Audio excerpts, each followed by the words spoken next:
প্রভু যিশু মনে করেন যে ভালোবাসা হল ঈশ্বরের প্রতি এবং মানুষের প্রতি সঠিক আনুগত্যের পরিচয়।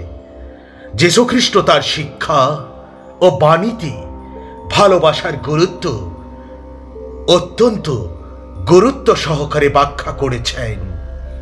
তিনি তার অনুসারীদেরকে নিঃস্বার্থ ও নিঃস্বার্থ ভালোবাসার শিক্ষা দিয়েছেন। ভালোবাসা শুধুমাত্র অনুভূতির বিষয় নয়, এটি কাজের মাধ্যমে প্রকাশ পায়। একজন প্রকৃত অনুসারী তার শত্রুকেও ভালোবাসবে এবং তাকে ক্ষমা করবে। যীশুখ্রিস্ট চান যে প্রতিটি মানুষ তাদের প্রতিবেশীদের প্রতি সম্মান, মর্যাদা ও ভালোবাসা প্রদর্শন করুক।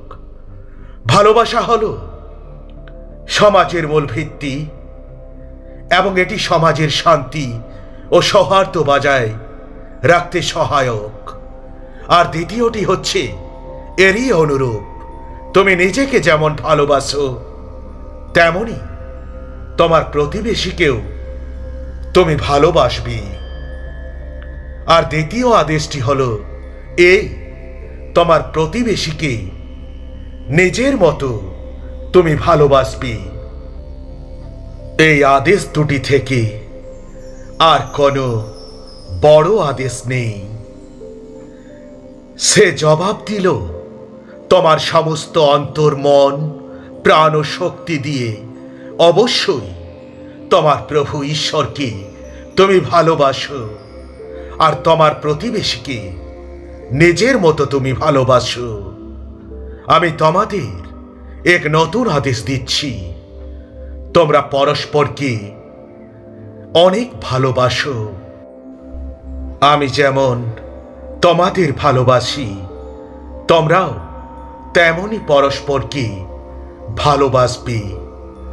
তোমাদের পরস্পরের মধ্যে যদি ভালোবাসা থাকে তবে এর দ্বারাই সকলে জানবে যে তোমরা আমার শিষ্য। শুধু পরস্পরের প্রতি ভালোবাসার ঋণ ছাড়া কারো কাছে ঋণ থেকো না, কারণ যারা প্রতিবেশীকে ভালোবাসে তারাই ঠিকভাবে বিধি ব্যবস্থা মেনে চলছে। ভালোবাসা কখনো কারো ক্ষতি করে না। তাই দেখা যাচ্ছে ভালোবাসাতেই বিধি ব্যবস্থা পালন করা হয়। যেহেতু সমস্ত বিধি ব্যবস্থাকে এক করলে এটাই দাঁড়ায়, তোমার প্রতিবেশীকে নিজের মতো করে তুমি ভালোবাসো।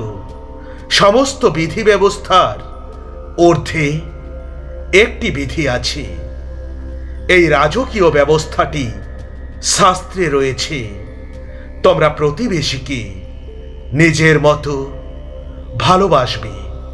তোমরা যদি সেই বিধি ব্যবস্থা পালন করো তবে ভালোই করছো। তোমরা তোমার প্রতি লোকরা খারাপ ইসরায়েলে কিছু করেছে তা ভুলে যেও, প্রতিশোধ নেয়ার চেষ্টা করো না।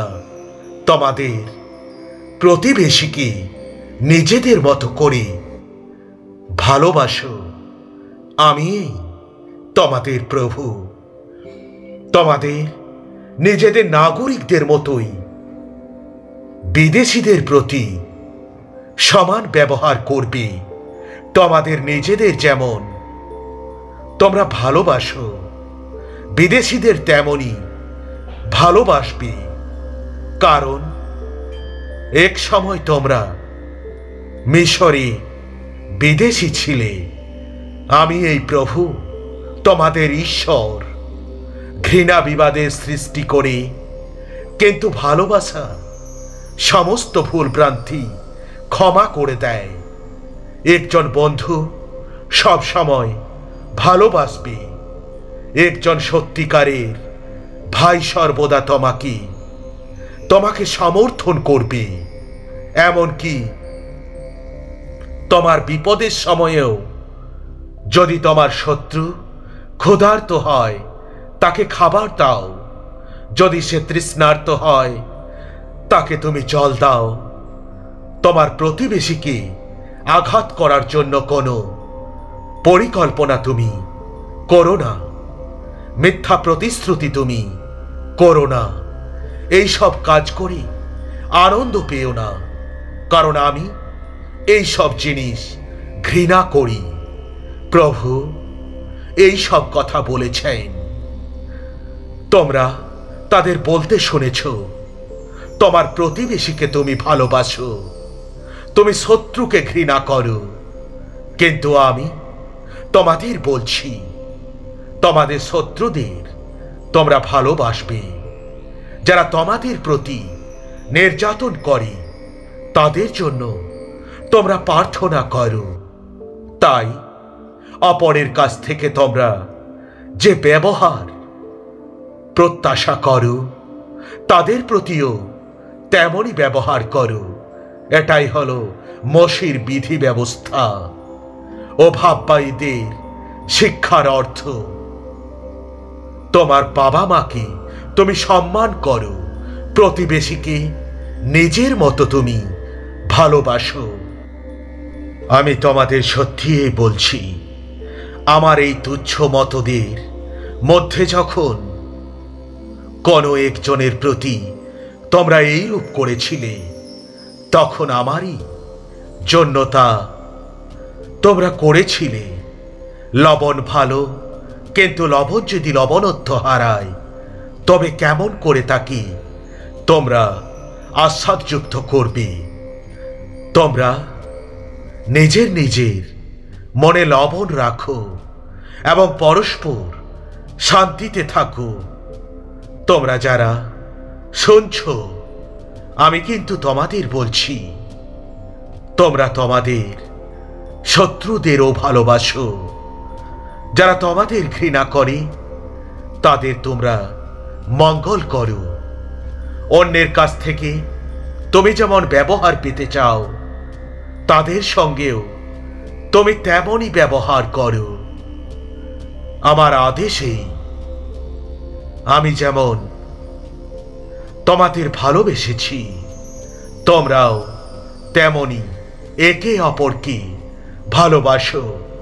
আমি তোমাদের এই আদেশ দিচ্ছি যে তোমরা একে অপরকে ভালোবাসো।